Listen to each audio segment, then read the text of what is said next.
Hello everyone, जय Hind, Vande Mataram. Friends, आज का जो हमारा टॉपिक है पॉलिटी में हम पढ़ रहे हैं, वो आज का टॉपिक है लोकसभा का विघटन। हम लोग सत्रावसान तक इसे कंप्लीट कर चुके थे। अब हम पढ़ेंगे लोकसभा का विघटन। लोकसभा का विघटन, इसको अंग्रेजी में कहते हैं डिसोल्यूशन ऑफ लोकसभा। विघटन को अंग्रेजी में डिसोल्यूशन कहते हैं। इस चीज को आपको याद रखना है। हमने जब स्थगन पढ़ा था तो आपने देखा था स्थगन को हम क्या कह रहे थे। स्थगन को हमने बोला था एडजर्नमेंट। ये कुछ शब्द हैं, शब्दावलियां हैं जो आपको याद रखनी है। एडजर्नमेंट। इसके बाद एक शब्द था हमारे पास स्थगन के अलावा, इसी से जुड़ता हुआ, एडजर्नमेंट साइन डाई। यानी जब स्थगन अनिश्चित काल के लिए कर दिया जाता है तो उसको कहते हैं एडजर्नमेंट साइन डाई। इसके अलावा एक था सत्रावसान। सत्रावसान, सत्र को ही समाप्त कर देना, सत्र ही खत्म कर देना, वो शक्ति केवल राष्ट्रपति के पास थी। और सत्रावसान को हमने कहा था प्रोरोगेशन। प्रोरोगेशन ये था। स्थगन कौन कर सकता है? एडजर्नमेंट और एडजर्नमेंट साइन डाई तो जो लोकसभा का अध्यक्ष या फिर राज्यसभा का सभापति ये काम कर सकता है। इसके अलावा जो पीठासीन अधिकारी होगा लोकसभा में, अगर अध्यक्ष उपस्थित नहीं है तो कोई भी पीठासीन अधिकारी जो बैठा है लोकसभा या राज्यसभा में, वो भी स्थगन कर सकता है। चाहे वो कुछ समय के लिए करे, अगर एक निश्चित समय के लिए करेगा, जैसे 2 घंटे के लिए या फिर 2 दिन के लिए, एक निश्चित समय बता के करेगा तो वो एडजर्नमेंट कहलाता है। लेकिन अनिश्चित काल के लिए अगर स्थगित कर देगा तो वो एडजर्नमेंट साइन डाई कहलाता है। लेकिन प्रोरोगेशन का मतलब होता है कि पूरा का पूरा सत्र ही समाप्त हो जाता है। ठीक है, तो आज हमें देखना है कि विघटन क्या होता है। तो देखिए, विघटन का अर्थ होता है भंग कर देना। भंग कर देना, ये मतलब है विघटन का। यानी जब लोकसभा का विघटन होगा तो जो वर्तमान की लोकसभा है, वर्तमान की जो लोकसभा है, इस लोकसभा का अंत हो जाएगा, ये खत्म हो जाएगी। फिर चुनाव होंगे और चुनाव के बाद एक नई लोकसभा चुनकर आएगी। एक नई लोकसभा आएगी, यानी जब लोकसभा का विघटन किया जाता है तो नई लोकसभा आती है चुनाव होने के बाद। ठीक, इसको कहते हैं विघटन। अब लोकसभा के विघटन का उल्लेख किस अनुच्छेद में है तो ध्यान रखिएगा।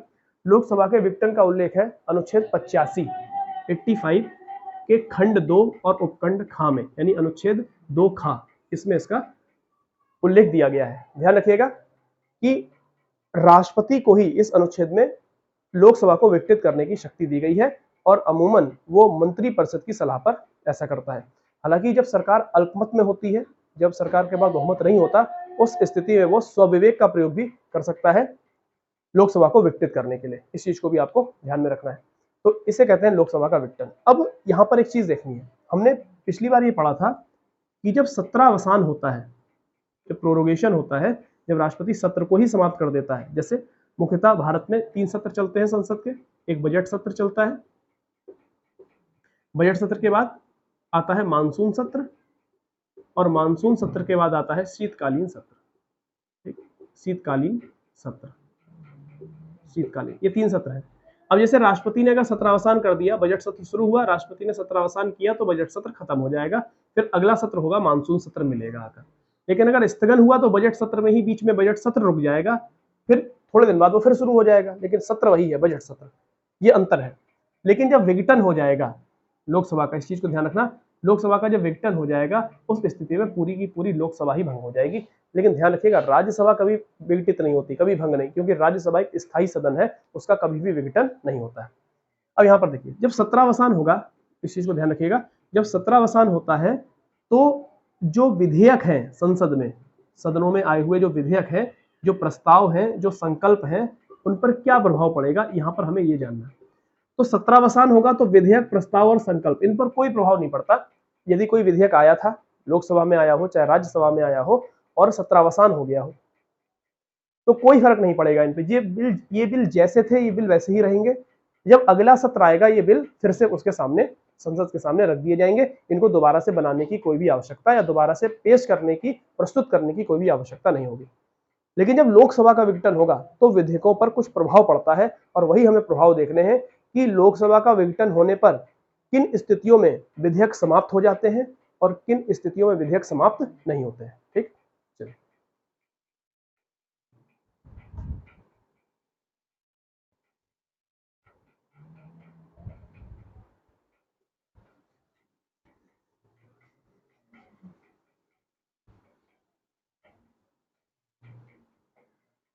तो देखिए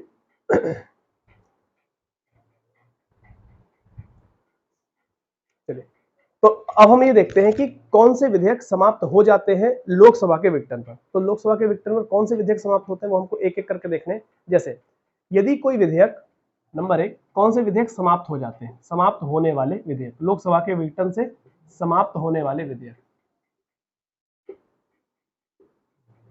तो आपको ध्यान रखना है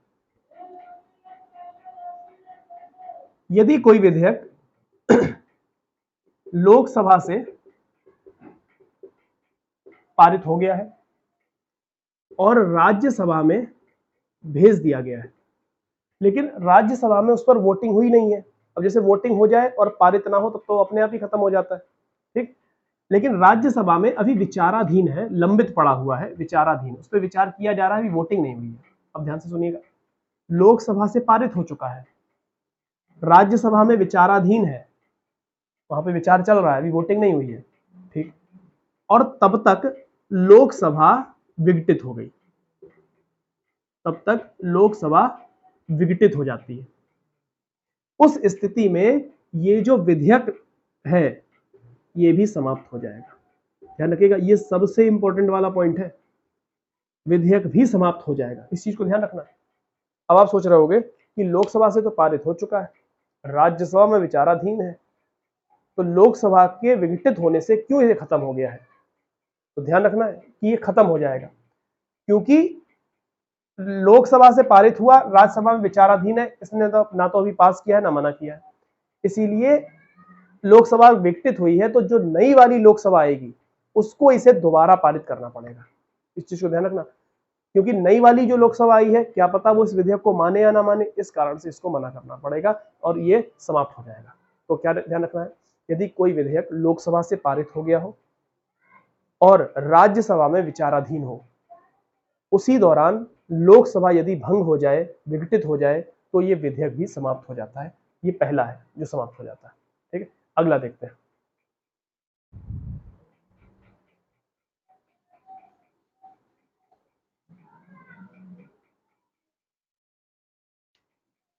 दूसरी है यदि कोई विधेयक राज्यसभा से पारित हो गया हो,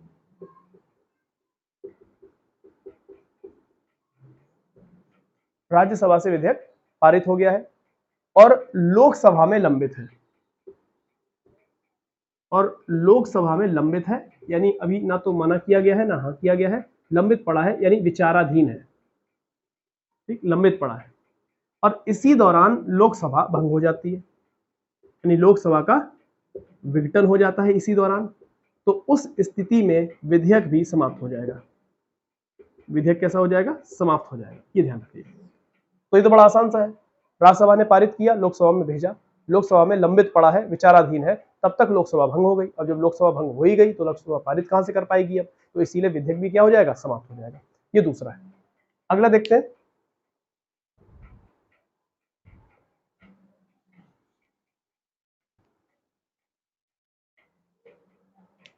तीसरा, यदि कोई विधेयक लोकसभा में लाया गया, लोकसभा में लाया गया और इस पर अभी लोकसभा में वोटिंग नहीं हुई है, ये लंबित पड़ा हुआ है लोकसभा में, और राज्यसभा में भेजे जाने का तो सवाल ही नहीं बनता है कोई, क्योंकि लोकसभा में लाया गया और यहाँ पे वोटिंग ही नहीं हुई है, लंबित पड़ा है, और उसी दौरान लोकसभा भंग हो जाती है या विघटित हो जाती है, तो उस स्थिति में विधेयक भी समाप्त हो जाएगा, विधेयक भी समाप्त हो जाएगा, सीधी सी बात है। तो फिर से एक बार रिवाइज कर लीजिए, कौन कौन से विधेयक समाप्त हो जाएंगे। तो 3 तरह के विधेयक समाप्त हो जाएंगे। पहला, ऐसे विधेयक जो लोकसभा से पारित हो, लोकसभा से पारित हो लेकिन राज्यसभा में लंबित हो, लेकिन राज्यसभा में लंबित हो, और लोकसभा भंग हो जाए, भंग हो जाए, तो उस स्थिति में विधेयक भी क्या हो जाएगा? समाप्त हो जाएगा, विधेयक भी समाप्त हो जाएगा। दूसरा, यदि राज्यसभा से पारित हो गया है और विधेयक लोकसभा में आ गया है, लेकिन यहां पर लंबित पड़ा हुआ है और तब तक लोकसभा भंग हो जाती है तो विधेयक भी क्या हो जाएगा, समाप्त हो जाएगा। और तीसरी कंडीशन है लोकसभा में लाया गया है, लोकसभा में लंबित है और लोकसभा भंग हो जाती है या विघटित हो जाती है तब भी विधेयक समाप्त हो जाएगा। ये तीनों बातें हमने देखी। अब ऐसे कौन से विधेयक हैं जो लोकसभा के भंग होने से खत्म नहीं होंगे, अब इनको भी देखते हैं।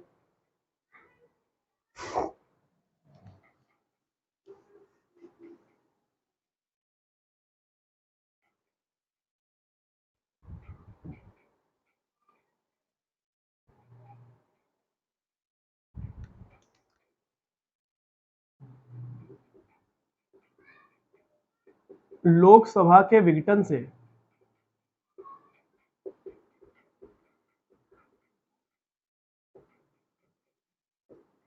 समाप्त न होने वाले विधेयक,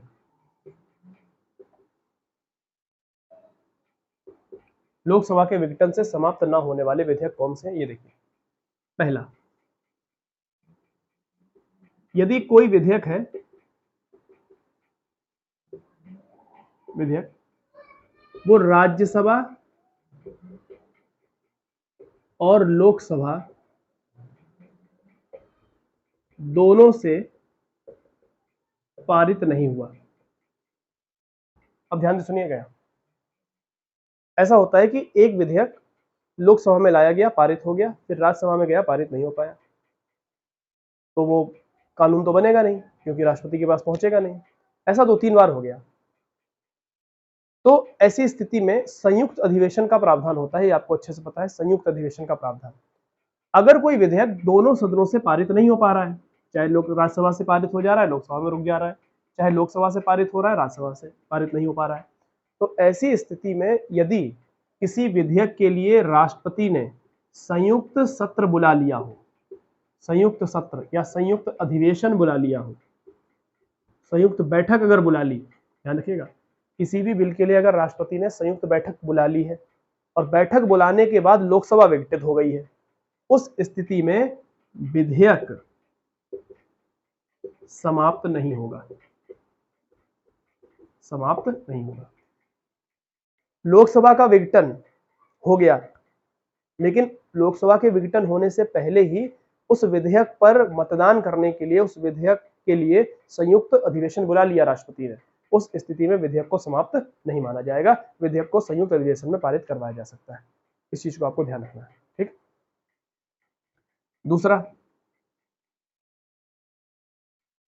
दूसरा है, यदि विधेयक जिस पर राज्यसभा में विचार चल रहा हो, ऐसा विधेयक जिसमें राज्यसभा में विचार चल रहा हो, यानी राज्यसभा में लाया गया और राज्यसभा में विचार चल रहा है, लेकिन लोकसभा में आया ही ना हो, केवल राज्यसभा में आया था और राज्यसभा में विचार चल रहा है, लोकसभा में आया ही नहीं था और लोकसभा हो जाती है भंग, तो उस स्थिति में विधेयक समाप्त नहीं होगा, विधेयक समाप्त नहीं, ये भी याद रखना है, ठीक है। अगला,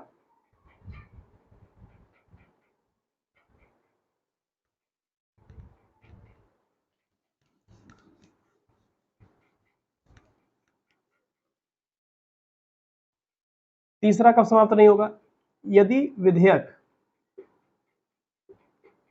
राज्यसभा से भी पास हो गया, लोकसभा से भी पास हो गया और यहां से पास होने के बाद राष्ट्रपति की स्वीकृति के लिए चला गया, राष्ट्रपति के पास चला गया साइन होने के लिए, उस स्थिति में जब साइन होने गया, साइन हुए नहीं है लेकिन तब तक लोकसभा विघटित हो गई, उस स्थिति में भी विधेयक समाप्त नहीं होगा, ये कानून बन जाएगा, साइन होने के बाद समाप्त नहीं होगा, ठीक है। ये कंडीशन किसकी है, ये वो कंडीशन है जब विधेयक समाप्त नहीं होते हैं।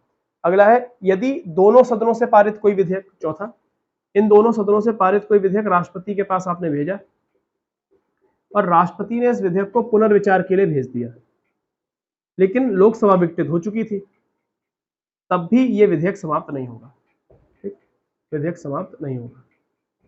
अब आप ये सोच रहे होंगे कि फिर ये विधेयक का होगा क्या, लोकसभा तो है ही नहीं तो समाप्त क्यों नहीं हो रहा है, तो अगर नहीं पारित हो पाते तो कोई बात नहीं है, नई वाली लोकसभा इनको देख लेगी।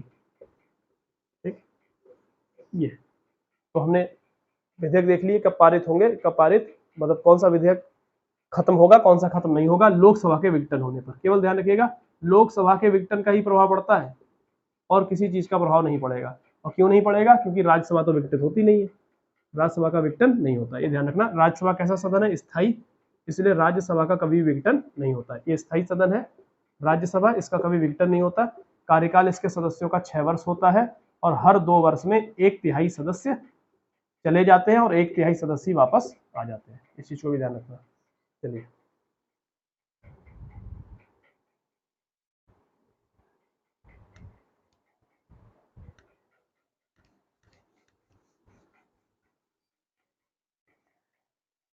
अब अगली बात है कि संसद में किस भाषा का प्रयोग किया जाता है। संसद में प्रयोग की जाने वाली भाषा, तो देखिए हमारे संविधान का अनुच्छेद 120 कहता है कि संसद में जो कार्यवाही होंगी वो हिंदी व अंग्रेजी में होंगी। कहाँ लिखा हुआ है? अनुच्छेद 120 में ये लिखा है कि संसद की सभी कार्यवाहियां हिंदी और अंग्रेजी में होंगी केवल। लेकिन अगर कोई सदस्य है वो अपनी बात को सदन के सामने हिंदी व अंग्रेजी में स्पष्ट रूप से कह नहीं पा रहा है, अंग्रेजी में स्पष्ट कह नहीं पा रहा है, तो उस स्थिति में क्या होगा? उस स्थिति में जो पीठासीन अधिकारी है, चाहे वो लोकसभा का हो चाहे वो राज्यसभा का हो, पीठासीन अधिकारी के पास ये शक्ति है कि पीठासीन अधिकारी उस व्यक्ति को हिंदी और अंग्रेजी के अलावा जिस भाषा में वो चाहता है, यानी उस व्यक्ति की मातृभाषा में सदन को संबोधित करने की अनुमति दे सकता है, सदन को संबोधित करने की अनुमति दे सकता है। ठीक, तो अनुच्छेद 120 में क्या प्रावधान है कि संसद की कार्यवाहियां हिंदी और अंग्रेजी में होंगी। लेकिन अगर संसद का कोई सदस्य अपनी बात को हिंदी व अंग्रेजी में स्पष्ट रूप से बोल नहीं पा रहा है तो उस व्यक्ति को मातृभाषा में बोलने की इजाजत दी जाएगी। जैसे मान लीजिए कोई व्यक्ति तमिलनाडु का है और तमिल भाषा अच्छे से जानता है, अपने विचार तमिल में व्यक्त कर सकता है, तो वो परमिशन लेकर उसे अनुमति देगा। कौन? पीठासीन अधिकारी, चाहे वो लोकसभा का अध्यक्ष हो चाहे राज्यसभा का सभापति, उसको परमिशन देगा और तमिल भाषा में बोल सकता है। कोई मराठी में बोलना चाहता है मराठी में बोल सकता है, लेकिन उसके लिए कौन अनुमति देगा? तो पीठासीन अधिकारी। और वैसे सारे काम कौन सी भाषा में होंगे? हिंदी या अंग्रेजी में। तो संसद में सभी काम 120 के अनुसार हिंदी व अंग्रेजी में होंगे। लेकिन कोई सदस्य अगर अपने विचारों को व्यक्त करना चाहता है और हिंदी अंग्रेजी नहीं बोल पाता है स्पष्ट रूप से, तो वो अपनी मातृभाषा का प्रयोग कर सकता है। उसके लिए किसकी अनुमति की आवश्यकता होगी? पीठासीन अधिकारी की अनुमति की आवश्यकता होगी। इन बातों को भी ध्यान रखना है।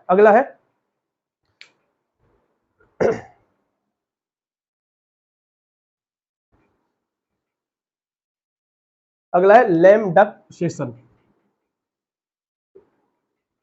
लैम डक सेशन,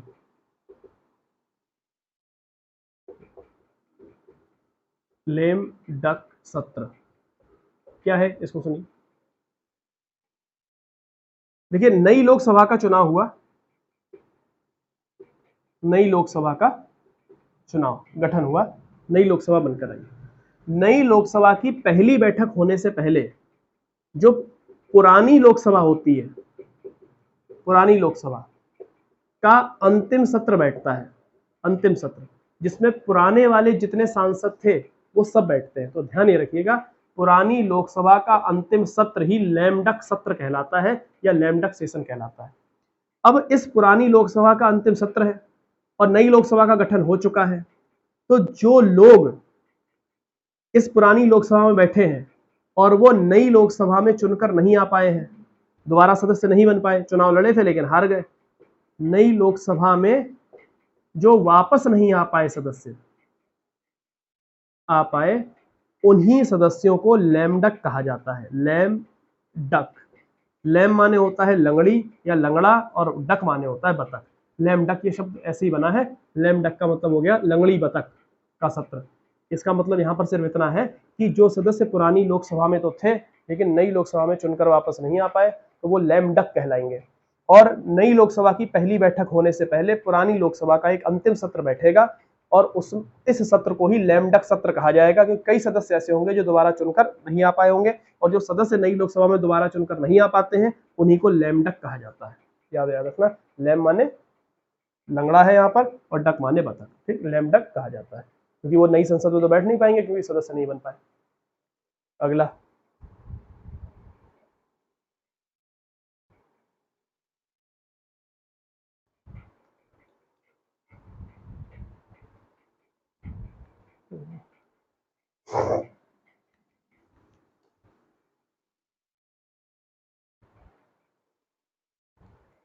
अगली बात आती है संसदीय विशेषाधिकारों की। संसदीय विशेषाधिकारों का मतलब है सांसदों को जो विशेषाधिकार प्राप्त हैं वो। संसदीय विशेषाधिकारों का उल्लेख अनुच्छेद 105 में किया गया है, यानी अनुच्छेद 105 में सांसदों को कुछ विशेषाधिकार है, तो ध्यान रखना है क्या। सांसदों को विशेषाधिकार एक तो व्यक्तिगत रूप से प्राप्त है, यानी सांसदों के व्यक्तिगत विशेषाधिकार जो हर एक सांसद को प्राप्त है, व्यक्तिगत विशेषाधिकार। और दूसरा है सांसदों के सामूहिक विशेषाधिकार, यानी ये संसद को प्राप्त है, पूरी संसद को, सांसदों के सामूहिक विशेषाधिकार। तो सांसदों के जो संसदीय विशेषाधिकार है वो दो तरह के होते हैं, एक तो व्यक्तिगत रूप से प्राप्त होते हैं और दूसरा सांसदों को सामूहिक रूप से प्राप्त होते हैं।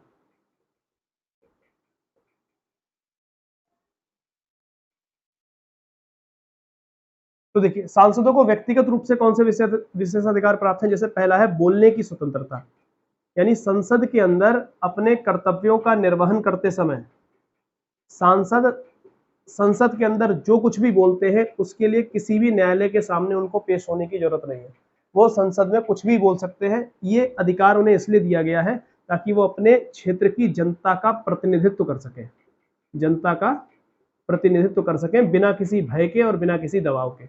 अगर बोलने की स्वतंत्रता नहीं होगी, कुछ भी बोलने पर अगर उनको जेल में डाल दिया जाएगा या न्यायालय में बुलाया जाएगा तो उस स्थिति में वो बोल नहीं पाएंगे और जनता की आवाज नहीं बता पाएंगे। तो इसलिए ध्यान रखना है कि बोलने की स्वतंत्रता दी गई है, अपने संसदीय कर्तव्यों का निर्वहन करते समय उनको बोलने की छूट होगी, इस चीज को आपको ध्यान रखना है। लेकिन इसमें ध्यान क्या रखना है, बोलने की स्वतंत्रता तो है लेकिन वो सर्वोच्च न्यायालय,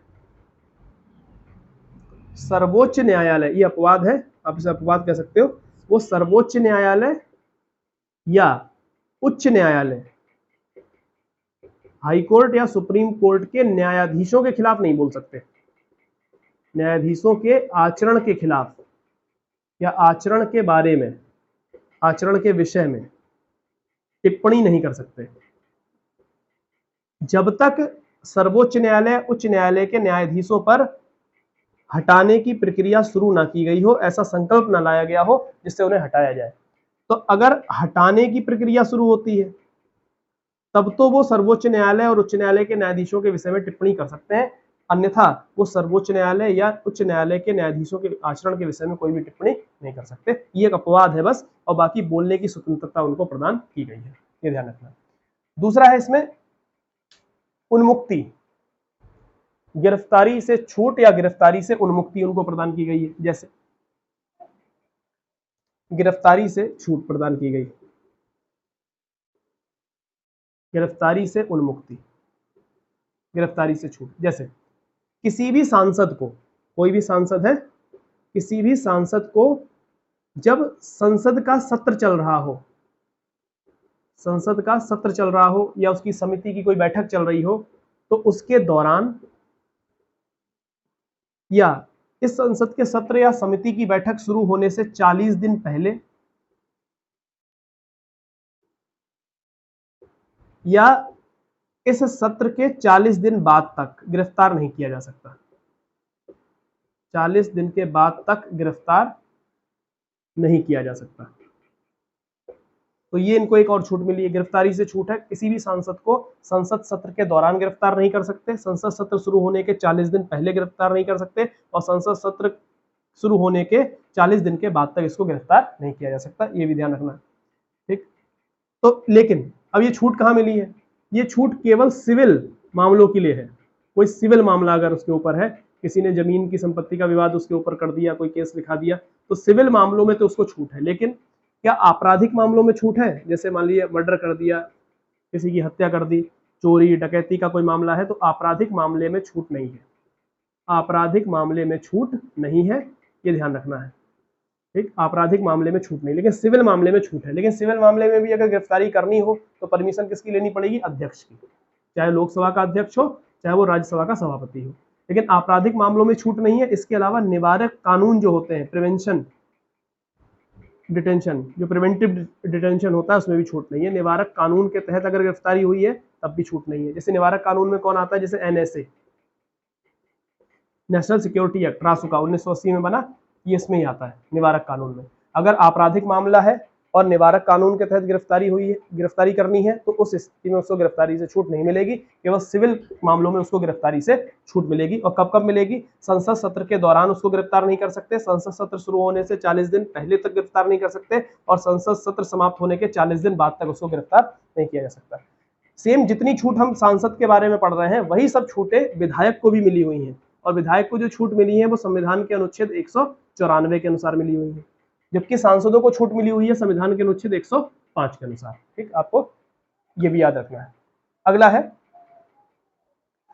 गवाह के रूप में उपस्थित होने से उसको छूट प्राप्त है। जैसे संसद का यदि सत्र चल रहा है, संसद का सत्र चल रहा है और संसद के सत्र के दौरान, संसद की बैठक चल रही है, इसके दौरान सांसद को किसी भी न्यायालय में, सांसदों को किसी भी न्यायालय में गवाह के रूप में नहीं बुलाया जा सकता, गवाह के रूप में पेश होने के लिए नहीं बुलाया जा सकता। ये भी इनको छूट प्राप्त है। लेकिन ध्यान रखना है, बुलाया तो जा सकता है, लेकिन बुलाने के लिए परमिशन किसकी चाहिए? अध्यक्ष की, चाहे वो लोकसभा का अध्यक्ष हो, चाहे राज्यसभा का सभापति हो। अगर अध्यक्ष अनुमति दे देता है तो सांसदों को गवाह के रूप में बुलाया जा सकता है, लेकिन अगर अनुमति नहीं देता है तो उनको छूट प्राप्त है, उनको नहीं बुलाया जा सकता। तो ये कुछ व्यक्तिगत अधिकार थे। और इसके बाद आता है सामूहिक रूप से कौन कौन से इनको विशेषाधिकार प्राप्त है, तो हम वो देखते हैं। इसके बाद ये वाला चैप्टर यहाँ तक जो हमारा टॉपिक PDF में था वो कंप्लीट हो जाएगा। तो सामूहिक रूप से उनको कौन कौन से अधिकार प्राप्त है? जैसे पहला, संसदीय चर्चा, संसदीय चर्चा और कार्यवाहियों के प्रकाशन का अधिकार, प्रकाशन का अधिकार। जैसे संसद में जो कुछ भी चर्चा हुई हो किसी भी मुद्दे पर या कोई भी कार्यवाही हुई हो, उनको यह अधिकार है कि इस चर्चा का और कार्यवाहियों का अखबार में प्रकाशन कराया जाए या फिर प्रकाशन ना कराया जाए। तो ध्यान रखना, ये सामूहिक अधिकार है। तो संसद यदि चाहे तो चर्चा और कार्यवाहियों के प्रकाशन के लिए हाँ भी कर सकती है, और अगर चाह दे तो प्रकाशन के लिए ना भी कर सकती है। यानी संसद ने जैसे कह दिया कि हमारी संसद में जो चर्चा हुई, इस टॉपिक पर चर्चा हुई है, ये कार्यवाही हुई है, इसको नहीं प्रकाशित कर सकता कोई भी अखबार, तो वो नहीं करेगा। अगर कर दिया तो उस अखबार के खिलाफ केस हो सकता है। तो ध्यान रखना। तो प्रकाशन करवाना है नहीं करवाना है चर्चा का और कार्यवाहियों का, ये तय करने का अधिकार किसको है? सांसदों को है, सामूहिक रूप से, यानी संसद को प्राप्त है अधिकार। किसको प्राप्त है? संसद को। अगला, संसद के सदनों के लिए कोई भी विनियम अगर बनाना है, कोई भी रेगुलेशन अगर बनाना है, तो विनियम बनाने का अधिकार यानी विनियमन का अधिकार आंतरिक विषयों पर, संसद के अंदर कोई नियम बनाने हैं उनका अधिकार भी किसके पास है? तो ये संसद के ही पास है, वो अपने नियम बनाएगी। अगला है, न्यायालय द्वारा संसद की कार्रवाइयों की जांच नहीं की जा सकती। तीसरा, न्यायालय के द्वारा